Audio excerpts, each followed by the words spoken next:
பகுதி 4. காயத்ரியின் மனமாற்றம். இங்கே தானே நின்னா, எங்கே போயிட்டான்? உடனே அந்த இடமே நிசப்தமான அமைதியாயிடுச்சு. மனசுக்குள்ள ஒரு வித பயத்தோடையே கடவுளை நினச்சிக்கிட்டு என்னை எப்படியாச்சும் காப்பாத்திடுன்னு சொல்லிக்கிட்டே இருந்தான்.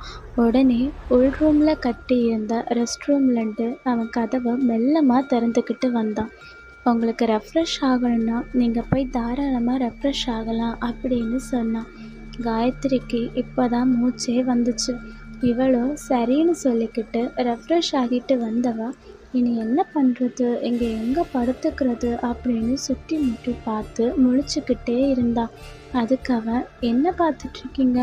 ஆமாம், உங்கள் பேர் என்ன? கேட்கவே நான் மறந்துட்டேன் அப்படின்னு சொன்னான். அதுக்கு அவ, என்னோட பேர் காயத்ரி. நீங்களும் உங்களை பற்றி சொல்லவே இல்லை. உங்கள் பேர் என்ன அப்படின்னு அவ கேட்டா. அதுக்கு அவன், நீங்கள் தான் கேட்கவே இல்லையே. சரி சொல்கிறேன், என்னோட பேர் ஹரிஷ். அண்ட் நீங்கள் எதுக்கும் கவலைப்பட வேண்டாம் காயு. நான் வெளியிலே படுத்துக்கிறேன். நீங்கள் உள்ளே லாக் பண்ணிவிட்டு நிம்மதியாக தூங்குங்க. என்னால் உங்களுக்கு எந்த பிரச்சனையும் இருக்காது, அதுக்கு நான் கேரண்டி அப்படின்னு சொன்னான். எங்கே மேலே மாடியெல்லாம் இன்னும் முழுசாக கட்டி வர முடிக்கல. கீழே இங்கே ஒரே ஒரு ரூம் தான் இருக்குது. நீங்கள் அதனால் இந்த ரூமை யூஸ் பண்ணிக்கோங்க. நான் வெளியிலே படுத்துக்கிறேன் அப்படின்னு சொல்லிக்கிட்டு ஒரு பாயையும் தலகாணியும் எடுத்துக்கிட்டு வெளியே போனான். ஆனால் காயத்ரிக்கு இப்போ என்ன சொல்லணுன்னே தெரியலை. அவளும் டோரை லாக் பண்ணிவிட்டு படுக்க போனான். கொஞ்ச நேரம் கழிச்சதும் அவள், வெளியே வர நல்ல பனியும் காற்றுமா வர இருக்குது. எப்படி அவள் நிம்மதியாக அங்கே படுத்துப்பான்? ஆனாலும் ஒரு பக்கம் பயமாக வர இருக்குது.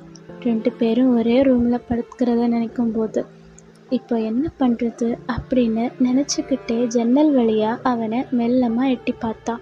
அவன் கொசுக்கடியிலையும் பனியிலையும் கூடவே வேகமாக வேற காற்று வீசிட்டு இருந்துச்சு.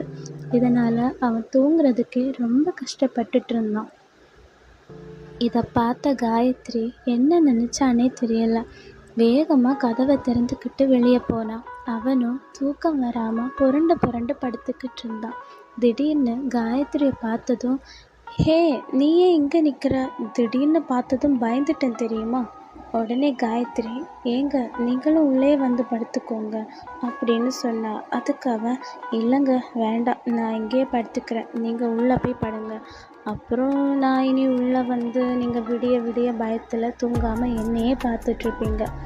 எனக்கு முதல்ல உங்களை பார்த்து பயம் இருந்துச்சு, ஆனால் இப்போ கிடையாது. உங்கள் மேலே எனக்கு நம்பிக்கை இருக்குது அப்படின்னு சொன்னான். அதுக்கு அவன், ஹரிஷா, என்னை பார்த்து உங்களுக்கு பயம் இல்லையே? அதுக்கு காயத்ரி, அது வந்து அப்படின்னு இழுக்க. உடனே அவன், எது சரிப்பட்டு வராதுப்பா. அதுக்கு அவ, இல்லை சும்மா தான், ஜோக்கு தான் சொன்னேன் சொல்லிக்கிட்டே சிரிச்சா.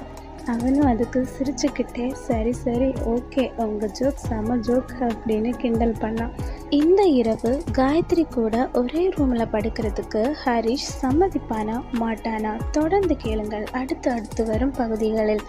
இன்னும் சுவாரஸ்யமாக இந்த கதையை கேட்க நம்ம சேனலை சப்ஸ்கிரைப் பண்ணிக்கோங்க.